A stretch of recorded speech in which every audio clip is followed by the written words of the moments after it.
हजारों हजारों युवा नवलगढ़ से लेकर पूरे राजस्थान के अंदर रक्त का दान करते हैं। मैं सौभाग्यशाली हूँ कि ये मुहिम हमने 1999 में शुरू करी थी और उसके बाद लगातार ये जारी है।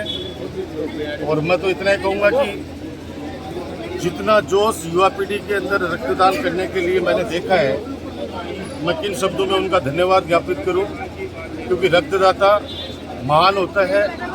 उसके एक रक्त देने से किसी व्यक्ति की जान बचती है, तो एक व्यक्ति नहीं बचता, उसका पूरा परिवार बचता है। तो मैं सौभाग्यशाली हूं कि मेरे जन्मदिन के ऊपर हजारों हजारों, चाहे वो छात्र हों, चाहे छात्राएं हों, चाहे युवक हों, युवतियां हों, सब लोग जी जान से अपने स्वैच्छिक रक्तदान करते हैं। आज नवलगढ़ के इस बाबा रामसाहब पीर की इस धरा पर हमारे इस सेवा ज्योति अस्पताल में सुबह से आप देख रहे हैं 9 बजे से जिस तरीके से कारवां चल पड़ा है और अभी भी कितना जोश है युवाओं के अंदर।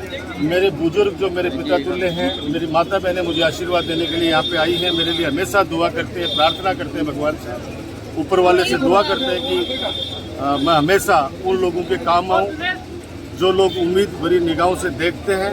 और मैं सौभाग्यशाली हूँ कि आज तक चाहे छात्र राजनीति में हो, चाहे नवलगढ़ के विधायक के रूप में या मंत्री के रूप में 36 कौम को साथ लेकर चला हूँ और आने वाले वक्त के अंदर भी सेवा में कोई कमी नहीं आने दूंगा। अभी भी लगातार सेवा जारी है। मेरे हर उस व्यक्ति के साथ में जो भी मुझे पुकारता है, जो भी मुझे याद करता है, मैं कोशिश करता हूँ कि उसके सुख दुख के अंदर शामिल रहूँ हमेशा। तो मैं आप लोगों के माध्यम से जिन्होंने भी आज रक्तदान किया है, मैं सब मेरे भाई बहनों को बहुत बहुत धन्यवाद देना चाहता हूँ। मेरे नवलगढ़ में तो देना ही है मुझे, लेकिन आज राजस्थान के अंदर अन्य जगह पर भी बहुत सारे लोग हैं जो रक्तदान कर रहे हैं। उनको भी मैं धन्यवाद देना चाहता हूँ कि ईश्वर उनको लंबी उम्र दे और उनको ये विश्वास दिलाना चाहता हूँ कि हमारा जो संकल्प था, एक ही संकल्प था कि रक्त के अभाव में किसी व्यक्ति की जान नहीं जाने देंगे, इलाज के अभाव में किसी व्यक्ति की जान नहीं जाने देंगे। और उस संकल्प को आगे बढ़ाते हुए हमने जिला अस्पताल की स्थापना की नवलगढ़ के अंदर। आज वहाँ 2000 से लेकर 2500 की ओपीडी है। इतने वरिष्ठ वहाँ पे चिकित्सक, विशेषज्ञ चिकित्सक वहाँ पे ड्यूटी देते हैं। तो मैं इतना ही कह सकता हूँ कि आने वाले वक्त के अंदर जो हमारा विकास कार्यों का जो पहिया था वो थम गया है, लेकिन उम्मीद है जिस प्रकार से जनता का आशीर्वाद मिल रहा है, जिस प्रकार से जनता 36 कौम के लोग जिस प्रकार से मेरा हौसला बढ़ाते हैं, तो मैं समझता हूं कि जो पहिया जहां पे रुका है उसको वापस हम तेज गति से लेके जाएंगे। ये जो 5 साल जिस प्रकार से हमारे सीधे साधे लोगों को जिस प्रकार से झूठ बोल के, अफवाह फैला के और उन लोगों को भ्रमित किया और भ्रमित करके, और कुछ लोग विजय एक बार जरूर हो जाते हैं, लेकिन सच कहते हैं कि काट की हंडी एक बार ही चढ़ती है। अब नवलगढ़ की जनता को विश्वास हो गया कि मैं जो भी काम कर रहा था वो नवलगढ़ के हित में कर रहा था। लेकिन कुछ लोग उस समय लोगों को, जो सीधे लोग हैं, उन लोगों के उनकी भावनाओं को भड़काने में वो लोग कामयाब रहे। लेकिन मैं इतना ही कह सकता हूँ कि मैं तो अभी भी कहता हूँ कि जिन्होंने भी जो जीता है यहाँ पे, उनको भी अब झूठ बोलना बंद करना चाहिए। अब तो कम से कम सच्चाई से सामना करना चाहिए। अब जो सच है उसको जनता के सामने रखना चाहिए। हर बार दो ही मुद्दे उठा के सीमेंट प्लांट, जब सीमेंट प्लांट के समय, हमारे समय कोई भी कार्रवाई होती थी सीधा राजकुमार पर आरोप लगाया जाता था। और अब जाके देखिए, अभी 4 दिन पहले जो दीपावली के तुरंत बाद में कार्रवाई हुई है, वो कार्रवाई इतनी खतरनाक कार्रवाई की गई है कि उनके सामान तक बाहर पटक दिया। अब उस समय तो कहते थे कि राज्य सरकार का ये काम है, अब कह रहे हैं कि ये केंद्र सरकार का काम है। पीएमओ की नजर है निश्चित रूप से। अब ये निश्चित रूप से पीएमओ की नजर बोलने वाला व्यक्ति, मैं इतना ही कह सकता हूँ कि उनके आंसू पूछने नहीं गया। मैंने बुलाया उनको, यादव फैमिली को।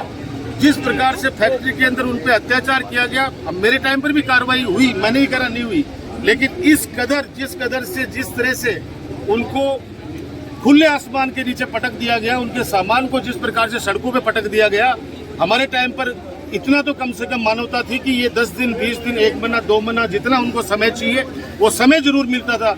ये नहीं है कि उठा के सामान भी उनका सड़कों पे ले जाके फेंक दो। और वो लोग, जो लोग वहाँ पे बैठ के बातें करते थे, वो आज खुद कहते हैं कि भाई साहब हो गई गलती, लेकिन मैंने इतना कहा कि आपको 26 लाख रुपए का आपको मुआवजा दिलाया गया। और भी मेरा तो बस चलता, तो मेरे अपने लोग हैं, उनको जितना ज़्यादा मिले उसमें ज़्यादा खुशी है। लेकिन मैं कहता हूं कि अब ये रेलवे लाइन जा रही है, अब रेलवे लाइन है, ये जो निश्चित रूप से जो बोलता है, इसको निश्चित रूप से पता ही नहीं है कि ये मालगाड़ी है या सवारी गाड़ी है। सवारी गाड़ी का नहीं है। नंदलाल गरवा जी मेरे पास खड़े हैं, नंदलाल जी गरवा जी आए हुए हैं यहाँ पे। ये लोग 15-20 लोग वहाँ पे मिलने के लिए गए वहाँ पे। उन लोगों को बोलता है कि रेलगाड़ी तो आती हुई अच्छी लगती है, रेलगाड़ी अच्छी बात है, ये तो हिंदुस्तान की रेल बहुत प्रॉफिट में चल रही है। अरे भले आदमी, ये रेलगाड़ी वो नहीं है जिसमें पैसेंजर जाएंगे। ये रेलगाड़ी सिर्फ श्री सीमेंट की सीमेंट को लाने ले जाने का काम करेगा, और ये मालगाड़ी है। लेकिन कह रहे हो ना कि जो व्यक्ति 5वीं फेल हो और जो व्यक्ति नोएडा से फर्जी 10वीं की मार्कशीट लेके आ जाए, तो क्या जांच करवा रहा है शोएब खत्री की, क्या जांच करवा रहा है नवलगढ़ के सभी अधिकारियों की? और करवा, तेरी सरकार में दम है तो करवा ले जांच, लेकिन 7 के अंदर तेरी डिग्री की जांच भी करवा। 5वीं फेल आदमी 10वीं की मार्कशीट लेके और यहाँ पे बातें करता है। नवलगढ़ जैसा मैं कह रहा हूँ समझदार लोग, नवलगढ़ के समझदार लोग कैसे बातों में आ गए। अब एक व्यक्ति हो, मेरे मित्र ही राजेश कटेवा जी, वो कल परसों में उनको सुन रहा था, वो बोल रहे हैं, उनसे पूछा कि ये हवेलियाँ टूट रही है, क्या मामला है? राजकुमार जी के टाइम पर टूटती थी। बोला उस समय राजकुमार टूटवाता था, अब सेठ तुड़वाते, अब सेठ तुड़वा रहे हैं। अरे भले आदमी। दूसरा उनसे पूछा गया ये बदराना जोड़ा किसका है? बोले मुझे नहीं पता है किसका किसका है, तो वो जाने, वो विक्रम सिंह जाने। मेरे को तो विक्रम सिंह ने यह कह रखा है कि अगली बार विधायक तेरे को बनाऊंगा। ये कैसे कैसे राजेश कटेवा जैसा बिजनेसमैन व्यक्ति ऐसी बातों में आके, जब वो आदमी इस तरह से बात कर सकता है तो भगवान कुछ भी करे। दूसरी बात और बोली कि राजकुमार तो बकरी है, गाय है, और वो अपना आपने लैली बता रहे हो अभी इंटरव्यू में। तो भैया तने लैली पड़ो मजबूत, तने मुबारक हो। मैं तो बकरी गाय रहे जो कम से कम दूध तो दे, कोई खाए तो कोई नहीं, कोई ने मारा तो कोई नहीं, बकरी दूध तो दे, बकरी कोई काम तो ऐसी। मैं तो बकरी मानने से अपना आपने। लेकिन मैं इतना कहना सकता हूँ गंभीरता के साथ कि 15 सालों में जो विकास के कार्य हुए, मुझे तो ताज्जुब होता है कि शहर के 1-2 आदमी जिनको मैं बहुत उनकी रेस्पेक्ट करता हूँ और आज भी करता हूँ, वो लोग ये कहते हैं कि इस 11 महीने के अंदर नवलगढ़ का काया पलट हो गया, इतने काम हो गए। अरे एक काम तो बताओ, एक खोरियों के रखड़ोगे, एक काम तो बताओ। जो काम हमने स्वीकृत कराए थे गहलोत साहब की सरकार में, हम लोग लेके आए थे, उन कामों को पूरा करवा दे 5 साल में, भले आदमी तभी मान जाएंगे। तो मैं आज वैसे ज्यादा राजनीति की बात करने के मूड में नहीं था, लेकिन चूंकि अभी इतने सारे समय से बातें चल रही है कि ये चल क्या रहा है, और कम से कम चुनावों के समय भ्रमित कर दिया, जो भी कर दिया भैया, अब तू जाने तेरा काम जाने। लेकिन अब तो सच बोलना शुरू करो, अब तो धरातल की बातें करना शुरू करो, ताकि ये नवलगढ़ की जनता सब देख रही है, सब समझ रही है हर बात को। लेकिन समय का है कि उस समय, हालांकि मैं धन्यवाद देना चाहूंगा छत्तीस कौम की जनता को कि पिछली बार 80,000 वोट आए थे, इस बार 90,000 वोट दिए। वोट तो 10,000 बढ़ा के दिए, मेरी जनता का आशीर्वाद मेरे पे कम थोड़ी हुआ है। और आज आपने देखा इस रक्तदान शिविर में किस प्रकार से, आप देखो रक्तदान शिविर में किस प्रकार से, और अभी तो इस सरकार का 11 महीना यही आप बोलिए कि अगले साल चुनाव है, अगले साल चुनाव वजना तो आदमी फिर भी सोचे।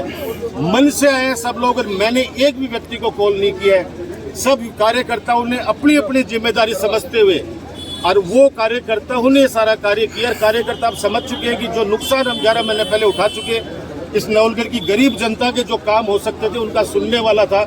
लेकिन मैं आपको, आपके माध्यम से आम जनता को विश्वास दिलाना चाहता हूं कि डॉक्टर राजकुमार आपका है, आपके लिए हरदम तैयार है, और हर उस व्यक्ति के लिए संघर्ष करेगा जो व्यक्ति इस राज्य के अंदर जो पीड़ित करेंगे।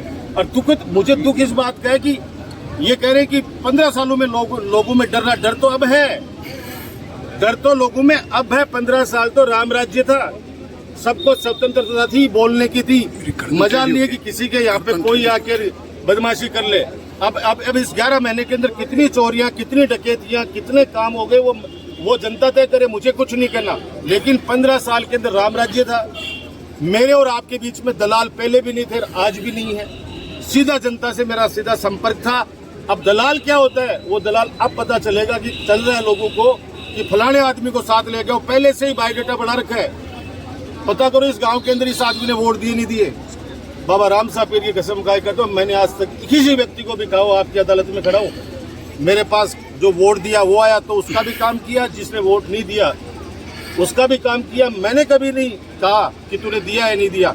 हाँ इतना जरूर कहता हूँ, वोट मन का है, जिसने दिया वो उसका भी भला, जिसने नहीं दिया उसका भी भला। लेकिन नवलगढ़ को जो लोग बांटने का काम करते हैं, बंटने नहीं देंगे। नवलगढ़ हमेशा इस बाबा राम साहब पीर की धरती पर हम 36 कौम के लोग इसको आगे बढ़ाने के अंदर हम लोग अपना योगदान देते रहेंगे। और आज पुनः आपके माध्यम से मैं सभी कार्यकर्ताओं का, जो इस बड़े महायज्ञ रक्तदान शिविर से जो जुड़े हुए थे, सभी कार्यकर्ताओं का मैं धन्यवाद देना चाहता हूँ। रक्तदाताओं का विशेष तौर से, जिन्होंने अपना रक्त देकर एक इतिहास रचा है, और उस परिवार की दुआएं उनको मिलेंगी जिस परिवार को जब उनको आवश्यकता पड़ेगी तो उसको खून मिलेगा, तो वो परिवार उनको दुआएं देगा। वो दुआएं मुझे मिलेंगी, मैं लाकर आप लोगों के बीच में बांट दूंगा। धन्यवाद। जय हिंद, जय भारत। 7 सीटों पर चुनाव है, कितनी उम्मीद है कांग्रेस की जीतने की? देखो, मैं इतना कह सकता हूँ कि कांटे की टक्कर है। आज स्पष्ट न भारतीय जनता पार्टी कह रही है, न कांग्रेस कह रही है। अब कांटे की टक्कर है, ये 23 तारीख को पता चल जाएगा। 23 तारीख को बता दूंगा। मदन लाल बोल रहे हैं 11 महीने का रिजल्ट आएगा। मतलब देखो, उपचुनाव के अंदर अगर कोई परिणाम की बात करें, चाहे वो मुख्यमंत्री करे, प्रधानमंत्री, मैं तो उनको मानता नहीं हूँ।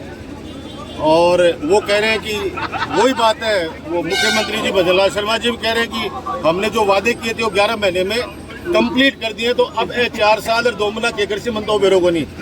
और वो उठे आप लोग थैली भी आई कह रहे हैं कि मैं भी पूरा कर दिया, मैं भी पूरा कर दिया बता रहे हैं। तो पूरा कर दिया, वो 11 महीना में पूरा कर दिया जना। अब वो कत्ता कर्सी के 4 साल मन तो कौन समझ पा रहे हो। तो आगे बजट पास होंगे नहीं, ऐतिहासिक बजट रहा है। बताओ, नवलगढ़ में आज तक इतना बजट ही नहीं है। अरे नवलगढ़ की जनता को पता है यहाँ पे कितना बजट है। गली गली के अंदर, गांव गांव को, एक गांव में तो जाके कह रहा सड़कें हैं ही नहीं नवलगढ़ के अंदर। तो भैया, आंखों का जो अंधा होता है उसको तो कुछ समझाया जाता है, जो या को अंधा है भैया समझाने की बस की बात को नहीं। धन्यवाद। जय हिंद, जय भारत।